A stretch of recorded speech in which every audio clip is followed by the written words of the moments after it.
There are symmetric and asymmetric profiles, and we will go through them in the following slides. So, there are symmetric profiles like a D, and this analysis and this context analysis of the market profile is different from the D, P's and B's that we had in the previous session. You need to divide this. This is new information, although they are kind of the same shapes. This has nothing to do with the technical deviations or the TTT blueprint or candlesticks. This is only market profile analysis. But we have symmetric shapes. There's just a symmetrical distribution. It looks like a D or balance. There are P shapes that are positively shifted distribution. So you have spent more time on the upper part and less on the low part. And there are negatively shifted distributions. Those are the basics you need to know to analyze the context. And it's not just a P is bullish and a B is bearish. It's more difficult than that. You always need to put this in context, what we will do in the following slides. Important addition is that a positively or negatively shifted distribution has tails. Those tails you already had on the previous slide are like single prints, but on the extreme of the profile. So, either we have a very strong movement in one direction and we are looking for trend following, but we need to know and analyze when is the likelihood of a trend following higher. Explain this in the following slides, or we will look for trades in a balance phase. So we have minimal movement, less volatility, and the market is waiting for news or to change its future perceived value.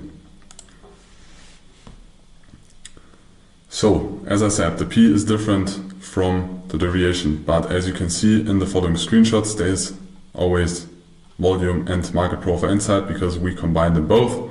So just that you get used to it. There is a P shape in this example. We have an open down there. We have the close over there.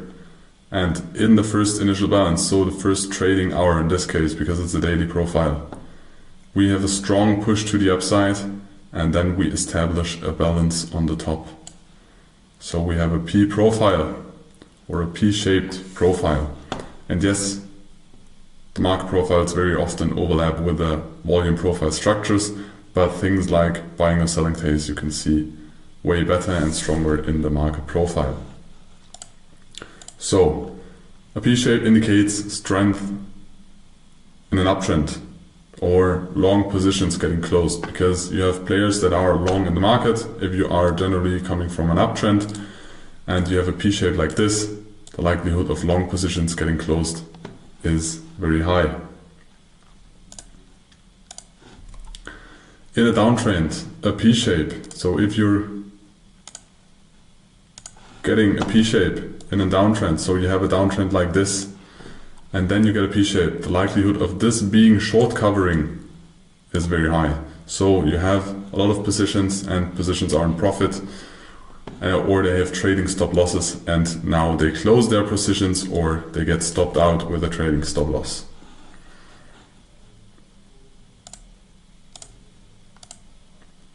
The fast initial move is always part of a P, so there don't need to be single prints or a tail, but most of the times there are tails, but you need a very fast initial move and then balance, and you have a momentum or breakout setup at the beginning and then arrange or reversal trades when it slows down. So most of the time you have a very strong push at the beginning, and then you realize that the market's gonna get slower, and when the market's gonna get slower, you can use, of course, technical deviations to add this up, but we will do this later in some examples.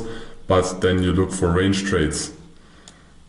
But in the beginning, you look for breakout trades above specific levels and look for continuation trades if you want to anticipate a P-shaped day, trading day. And all in all, on this day, short-term traders are in control because the big players usually don't create or like those fast moves. On the other side, we have B-shaped days. So as you can see, we have an open in the initial balance, or at the extreme of a profile, we have a tail that is from here to here, and then at some point the market slowed down and we created a balance, all in all giving us a B. That's why it's called B-shape. So in a downtrend, this indicates weakness and continuation, most likely short positions that have been closed or don't have a big impact because there is still potential to continue short because other sellers are stepping into the game. In an uptrend, this indicates long liquidation. So when you come from the downside, where you are in an uptrend, and then you have a B shape, this is when a market at some point does not find liquidity anymore. Markets always look for liquidity.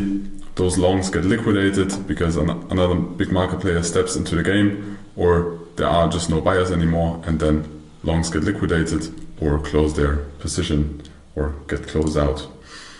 We also have a fast initial move and then balance, same, and we have a momentum and breakout trades at the beginning, depending on the structure that has been before. For example, if you had a value area and a D-shaped profile the day before, and then you open like this, and the open is outside of the whole range, then you, in the first moment, you look for continuation trades. But when you realize the market slows down during the day, and you don't have a trend day, then you will look for range trades at the second half of the trading day or trading session. So range reversal trades when the momentum slows down, and also short-term traders are in control. There are more formations, but the main questions you need to ask yourself, because as you can see, this is not really a P and is not really a D, but we'll dive into that later. But here is the first example of a single print. So you can see this single letter over here, the U. We have more letters above and more letters below. There's one single letter, and this is called a single print. And this is called a tail. This is a selling tail because it is on top, and this is a buying tail because it is on the bottom. But what are the questions you should ask yourself when you analyze the market profile or the markets?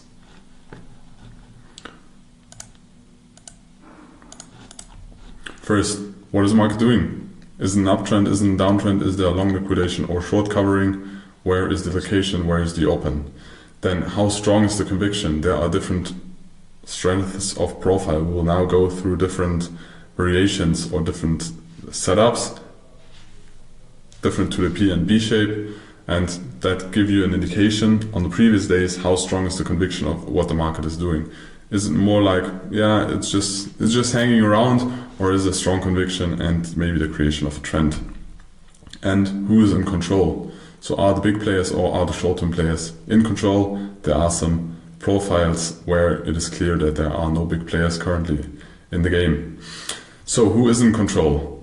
It can be day traders, so short-term positions. They don't really have an influence on the price or on price movements, and they react to short or respond to short-term levels. There are mid-term traders. They are holding positions for a couple of days, and they respond to larger levels. So they can influence the short-term trends. And there are, of course, the long-term traders. They hold large positions, and those large positions cannot be bought at a specific level. Day traders can just buy their position at a specific level. With long-term traders and large positions, this is not possible. You scale in and out over a long time horizon and not just at one specific area. So they create an initiative movement, or they support the shift of values in the movement. So there are different options. There are non-trend days. And we have three types of non-trend days. There are normal days. They are characterized by a single peak or point of control where price is moving around in a very central area. This indicates a very balanced market with limited directional movement. There is a neutral day. A neutral day shows exploration on both sides, so it is not as narrow as the normal day. So there is an opening range, and then there's price discovery above and below. This reflects also in the size of market, but there is more volatility, but still a lack of directional bias. There is a normal variation day, so this is kind of similar to the normal day, but with a wider range and often showing a directional move beyond the opening balance. So there is a slight interest in buyers or sellers, or dominating buyers or sellers, but still it's kind of a balanced profile. It's just indicating the start of a trend. And there are not just only trend days, there are also non-trend days, there are also trend days. And there we have only two options. We will go through them in detail. So there is a standard trend day that reflects just a strong directional move through the whole day, with prices continuously moving in one direction. So you have one or a couple big players that buy or sell the asset, and they have a very high conviction or confidence in that trend or the start of the trend. But so you just have continuous buying or continuous selling throughout the whole day. And there are double distribution trends. There you have price movements, but the price movement pause. They're not as continuous as in the standard day. They're forming like two distinct areas of price acceptance. So you have like two balances and most of the time a single print in between. And we'll go to details how you trade those different setups in the following slides. So non-trend days are more balanced and they are less explanatory, so they're not as much in price discovery with less directional movement, and trend days indicate a strong directional movement with high market participation. So let us start with a normal day. In the normal day we usually have a very big initial balance, as you can see on the left here. We also have, or the price stays mainly inside the initial balance. Of course, there can be some TPOs. So one TPO is a time price opportunity. So it's like one letter or one price level of a letter. There can be a little bit above and below, but you have a very big initial balance. So the biggest price movement is in the first trading hour of the session, and then the price for the following time stays inside this initial balance. There's no real significant breakout, so there's not a lot of volume at the edges and not a lot of speed in the order book. More about that in the following series 600 dynamic setups. Beyond the initial range, you mainly stay inside there, and it indicates a lack of directional conviction. Neither bulls or bears dominate, they just play kind of ping pong, but nobody has a real strong connection or interest in continuing or creating a move because the big players maybe just accept this price, or there is no need to act. Then, so useful for recognizing the low volatility and then adapting to that, and it's very calm and balanced trading conditions, not very fast. There is the neutral day. So with the neutral day there is more expansion to the top and the bottom. If you ask yourself what is red and what is green, it's just an extension of the initial balance of 25%. In some setups or chart setups we used, it was in there. Sometimes we look at them, but it's just kind of a gimmick there. There is no real secrecy behind that before all the people ask about the green and red things in the chart. There's most important things: the open, the initial balance, the tails, the single prints, and the closes. So what is the neutral day all about? Buyers and sellers accept one price range, although this price range is bigger than on the normal day. Price moves significantly above and below the initial balance and going to price discovery on both sides, and often ends with the price near the midpoint. So important that the price or the session or the trading day ends in the middle of the profile or near the middle of the profile, because then there really is a lack of directional dominance. So either bears or bulls are dominant, and it's very good for range bound trading and range bound strategies. The last balance day is the normal variation day. It is kind of a balance day, but as you can see, the profiles are not as beautiful anymore. They get more difficult, but that is what markets are like. They don't act perfectly. It is a day where the market stays in balance, but shows one single directional move or a hint into one direction, because price extends to both sides. But long-term players most of the time, in this case, looking for cheap entries after the opening session. So there's the opening session, and then during the day the big players try to get some good prices for their position, and as we already told you, they're not able just to buy at one click, because then they would eat the whole order book or empty the whole order book, so they accumulate for cheap prices, and it's just that the market is leaning into a particular direction, so it gives you a hint. So there is stronger conviction than in a normal day, but it is less intense than the trend day. We will go to trend days after summarizing the normal day patterns, but as you can see, we have an open, then we have an initial balance, and the close is kind of shifted, and also the balance part, so the bigger part of the profile, is shifted either to the upside or the downside. It's another confirmation or strengthening sign is that the close is at the shifted value area, or the bigger, in the area where the market spend the most time. So let us summarize the balanced day. So here again you can see a balanced day. It's like a D-shaped profile. It's a normal day, and you can also split the profile to their own 30-minute time frames, but then you have kind of candlestick chart with less information. So if you want to view something this way, then you should use a candlestick chart, but it's important to know that. But I can show you that, for example, on this day where we open and then we create an initial balance. So the initial balance is finished here because that is the first trading session or trading hour. We can expect the market to make a balance day, and then we look for breakouts from the bottom and then trading back into, or looking for setups back into the initial balance from the bottom, or also for shorts on the top. So we continue to try to play the balance game.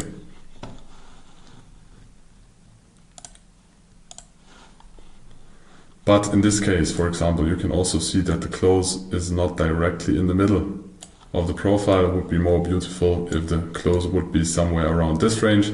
It's to the upside, which is a first sign of strength.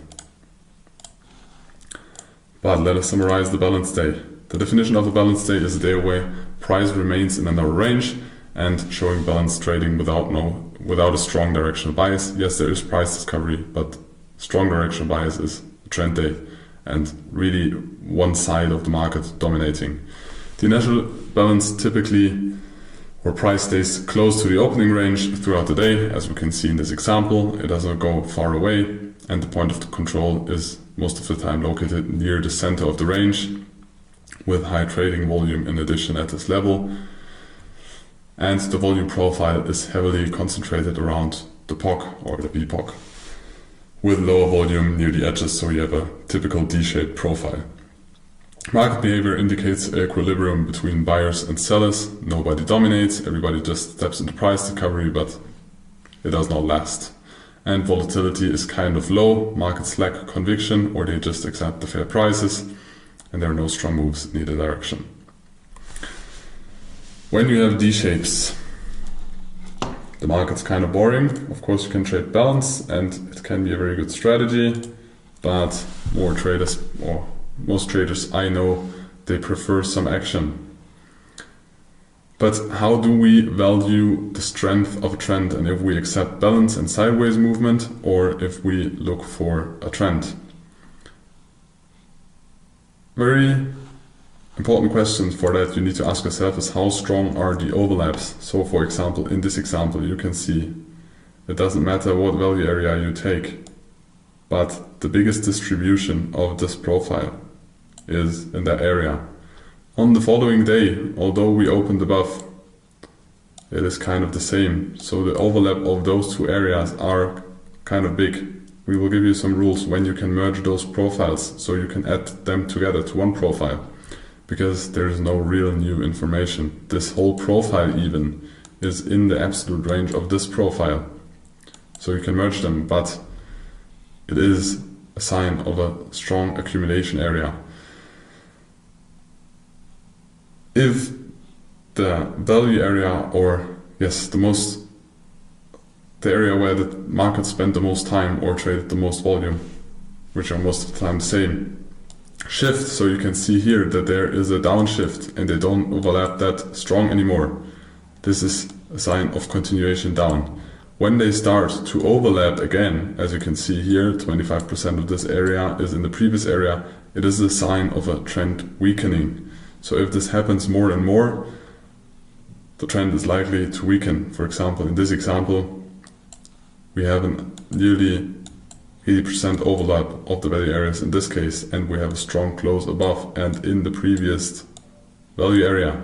So this indicates that this downward trend most likely will slow down.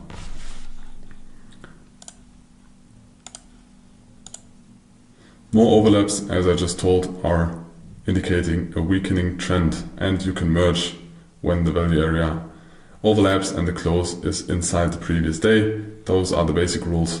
When either one profile is in the whole profile of the one in the previous day, but also in cases like this, because I think we are one TPO below this, we also merge the profile because the value areas are overlapping and the close is inside the previous range. This is a rule we use. We'll later show you some examples of those merged or mergings of profile. Let us now continue with the trend day. What is a trend day? How do we identify them? So there are a series of single prints in there. As you can see, we have single prints over, just mark them purple or blue, it doesn't matter what color you take. So we have single prints in this whole area here. We have another single print over here, and we have another single print over here, and we have a single print over here. No, we don't. It was a prank. It is not even a buying tail. Do you know why? Because it's only 2 TPOs that are single. The third TPO has another TPO next to it, so it is not even a buying tail. The same is on the top. So we only have single prints.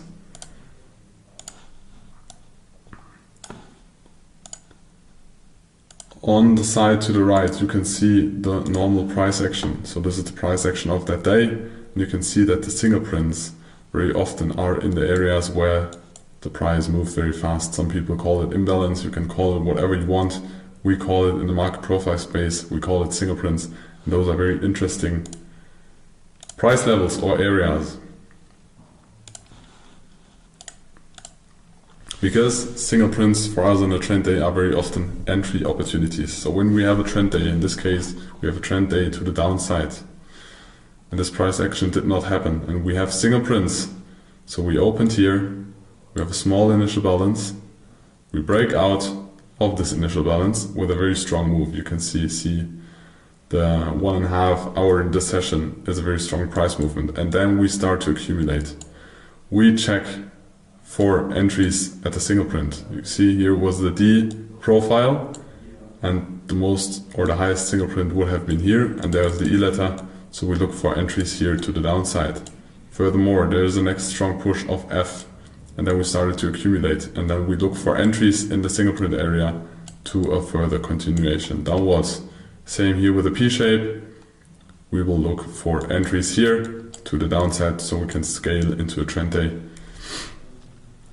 So we look for breakout or continuation days. Single prints in this case are for pullbacks and then entries. Breakouts you will trade on the other side of the accumulation, but not with single prints because most of the time price there is in price discovery. On this whole day you have value shifts in one direction, so most of the time the profile or value area most traded or most time spent on an area is above the one during that day, and during that day the VWAP is going down, and so the value and the volume and the value area is going down as well.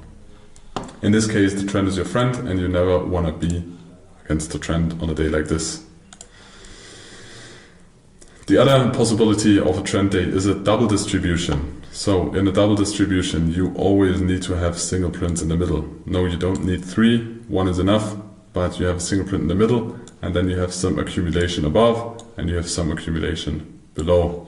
This again is the split profile, but you just see the different trading hours or different trading range of 30-minute trading with the different letters. As I said in the further examples, there are no letters anymore, there are only blocks because the letters don't provide a lot of value in our analysis. So double distribution has 2 visible ranges, as you can see, top and bottom, and are divided by single prints. And this initiative changed the accepted value. So you had a start, you had an accept of that balance, and then there was a news, there was an impact, there was a big player stepping into the game, and then the perceived value changed, and we accepted another area. But we don't have, like in the trend day, don't have those continuous movements with pullbacks. We more have a balance, and then we have some strong price movement, and then again slow down with accepting higher prices. But there we can also check if we expect trend continuation to scale in on single prints, but very often if the price spends some time at the single print, most of the time there's a first reaction, but when it goes there a second time, most of the time price will develop and reach the POC of the area or of the bottom area and bottom range. Will go there. There will be also a POC on the top side, and then it will very often fill up that space in between, so it will fill up this low volume area and will spend time in there between that POC and that POC.